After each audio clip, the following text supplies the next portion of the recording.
DepEd's open educational resources is seen as the answer to the country's persistent problem on internet connectivity in public schools. It aims to meet the demands of 21st century learning by digitizing classrooms but without the need for internet connection. OER materials will be made available offline, paving the way for accessible delivery of quality basic education even to far-flung areas. DepEd OER serves as the baseline skill for the department's Digital Rise program, whose goal is to develop the computer literacy skills of public school learners. With its wide array of offline resources, teachers will be empowered to properly utilize educational technology. The DepEd OER started when Mark Anthony C., a former grade school teacher and institutional EdTech liaison officer in LaSalle Green Hills, joined the department on April 16, 2018.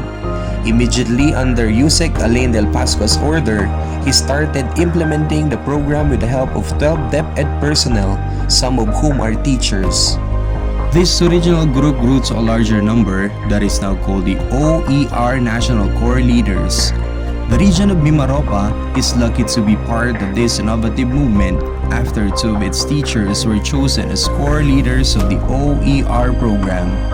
The region's technology leaders are Sarah Jane Serino of San Jose National High School from the Puerto Princesa City Division, together with Ken Mirasol of Nara National High School from the school's division office of Palawan. Recently, the OER program finally started its run in the city of Puerto Princesa through the initiatives of City DepEd's ICTS section under Richard Deo Fondevilla, along with Sarah Jane Serino. The National Training Workshop on the use and creation of OERs for 21st century learning became possible at Sunlight Guest Hotel on December 2-7, 2019. The said training was conducted in 3 batches. The first batch was composed of education program supervisors, public schools district supervisors, and school heads. The last 2 batches had IT coordinators and teachers from different specializations and grade levels. The objective of the training workshop was to upskill both the school administrators and the classroom teachers as they work together in aligning the curriculum and teaching pedagogies with the challenges of 21st century education. Participants were taught basic OER programs such as authoring tools and other open source materials.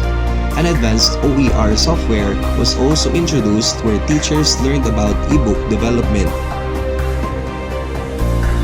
At the core of the OER program is to connect the disconnected schools so that no teachers and no students will be left behind, in line with the department's international commitment to ensure education for all.